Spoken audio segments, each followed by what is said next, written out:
നിങ്ങളെല്ലാവരും പല്ല് തേക്കുന്നവരല്ലേ? എല്ലാവരും പല്ല് തേക്കുന്നുണ്ട്, ഞാനും പല്ല് തേക്കുന്നുണ്ട്. ഇത് ഇന്നലെ സൂപ്പർമാൻ്റെ ഒരു സീരീസ് കണ്ടപ്പോൾ എനിക്കിങ്ങനെ ഒരു ഐഡിയ തോന്നി. ഞാൻ നോക്കിയൊരു വീഡിയോ എടുക്കാമെന്ന് വിചാരിച്ചു. നൈസായിട്ടില്ലേ? ഇല്ല. ഇനി ഞാൻ പറഞ്ഞു വന്ന കാര്യം എന്ന് പറഞ്ഞാൽ, പല്ല് തേക്കുന്ന സമയത്ത് നിങ്ങൾ ചെറിയൊരു മാറ്റം വരുത്തുകയാണെങ്കിൽ വേറെ ഒരാൾക്ക് കൂടിയും നല്ലൊരു ബെനിഫിറ്റ് കിട്ടും. ഈ ബെനിഫിറ്റ് ചിലപ്പോൾ നിങ്ങളെ ഓവറോൾ മെച്ചപ്പെടുത്താൻ ഹെൽപ്പ് ചെയ്യും, നിങ്ങളുടെ പെർഫോമൻസൊക്കെ. ഇപ്പോൾ രാവിലത്താണ് ഇവിടെ ഞാൻ ഫോക്കസ് ചെയ്ത് പറയുന്നത്. എങ്ങനെയാ വെച്ചാൽ, രാവിലെ എഴുന്നേക്കും, 1-2 ഗ്ലാസ് വെള്ളം കുടിക്കാം. ചായ കോഫിയൊന്നും കുടിക്കാൻ പോകണ്ട, പല്ല് തേക്കാനും പോകണ്ട, നിങ്ങൾ വെള്ളം കുടിക്കാം. അപ്പോൾ എന്ത് വെള്ളം കുടിക്കുക? ഞാൻ സാധാരണയായിട്ട് കിണറത്തെ വെള്ളമാണ് രാത്രി ഇവിടെ നമ്മൾ കുടിക്കാൻ വേണ്ടി എടുത്ത് വെക്കുന്നത് ഞാൻ. എന്നിട്ട് രാവിലെ അത് കുടിക്കും, രാത്രിയും വേണമെങ്കിൽ വെള്ളം കുടിക്കും, അതിൻ്റെ പുലർച്ചെ സമയത്ത് വേണമെങ്കിൽ അപ്പയും വെള്ളം കുടിക്കും. ഇനി രാവിലെ എഴുന്നേറ്റ് അങ്ങനെ തന്നെ വെറും വയറ്റ് വെള്ളം കുടിക്കുന്ന സമയത്ത് നമ്മളെ വായിൽ ഒരുപാട് തരത്തിലുള്ള ബാക്ടീരിയാസ് ഉണ്ട്, ഒരുപാട് കണ്ടമാനം. അപ്പോൾ ഇതൊക്കെ നമ്മൾ വയറിലേക്ക് പോവുകയാണ്, നമ്മളെ ദഹനം മെച്ചപ്പെടുത്തുന്നുണ്ട്. പ്രോബയോട്ടിക് ഇല്ലേ, അതിനെ പോലെയൊക്കെ വർക്ക് ചെയ്യുന്നുണ്ട് സംഭവം. അപ്പം ഇത് നമ്മളെ വയറിൻ്റെ പ്രവർത്തനങ്ങൾ മെച്ചപ്പെടാൻ ഒക്കെ ഹെൽപ്പ് ചെയ്യും. പെർഫോമൻസ് എന്തായാലും ബൂസ്റ്റ് ആവും.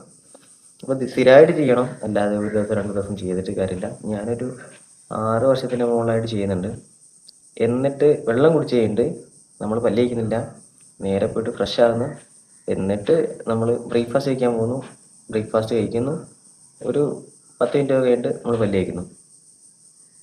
അപ്പോൾ നിങ്ങൾ വിചാരിക്കും അയ്യേ, ഇതിന് ഒരുപാട് ഗുണങ്ങളുണ്ട്. ഞാൻ സാധാരണ ചെയ്തിട്ട് എനിക്ക് യൂസ്ഫുൾ ആവുന്നുണ്ട്, എനിക്ക് നല്ലതാണെന്ന് തോന്നുന്ന കാര്യങ്ങളാണ് ഞാൻ ഷെയർ ചെയ്യുന്നത്. അതുപോലെ തന്നെ ഒരുപാട് പേര് പറഞ്ഞു കേട്ടിട്ടുണ്ട് ഈ ഒരു കാര്യം. എനിക്ക് അത് ഞാനത് ഇംപ്ലിമെൻറ്റ് ചെയ്തപ്പം എനിക്ക് നല്ലതാണെന്ന് തോന്നി. എനിക്ക് വയറ് സംബന്ധമായിട്ടുള്ള പ്രശ്നങ്ങളൊക്കെ വളരെ കുറവാണ്, വളരെ തന്നെ വളരെ വളരെ വളരെ കുറവാണ്.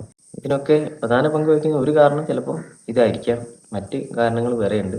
ചെയ്യുന്ന കാര്യങ്ങളും വർക്കൗട്ട് ചെയ്യുന്നതും നമ്മൾ വെള്ളം കുടിക്കുന്നതായിക്കോട്ടെ, ഭക്ഷണം കഴിക്കുന്നതായിക്കോട്ടെ, എന്ത് കഴിക്കുന്നതായിക്കോട്ടെ, ഇതൊക്കെ നമ്മളെ വയറിൻ്റെ പ്രവർത്തനങ്ങൾ മെച്ചപ്പെടുത്താനൊക്കെ ഹെൽപ്പ് ചെയ്യുന്നുണ്ട്. ഈ സ്റ്റെപ്പ് കൂടി എടുത്തു വെക്കുകയാണെങ്കിൽ നിങ്ങൾക്ക് ഒരുപാട് പ്രോഗ്രസ് ഉണ്ടാവും, ഒരുപാട് മാറ്റം ഉണ്ടാവും. നിങ്ങൾ ഇത്തരത്തിൽ ഗ്യാസ് അല്ലെങ്കിൽ ദഹന പ്രശ്നങ്ങൾ ഉള്ള ആളുകളാണെങ്കിൽ ഇതൊന്ന് ചെയ്ത് നോക്കുക. പ്രോബയോട്ടിക് നല്ലതാണ് കേട്ടോ, തൈര് മോര് പോലുള്ള കാര്യങ്ങളും നല്ലതാണ്, അതും എടുത്തോളി. ഇതും ഒന്ന് ചെയ്ത് നോക്കിയാൽ നിങ്ങൾക്ക് അതിൻ്റെ റിസൾട്ട് ഉണ്ടാവും, ഞാൻ ഗ്യാരണ്ടിയാണ്. Bye, see in next video. പിന്നെ ഇഷ്ടപ്പെടുകയാണെങ്കിൽ ഇത് പറഞ്ഞോളി, ഇതിനെക്കുറിച്ച് നമ്മളിത് വീണ്ടും ഇങ്ങനെ തന്നെ നമ്മൾ ഇറക്കുന്നതായിരിക്കും.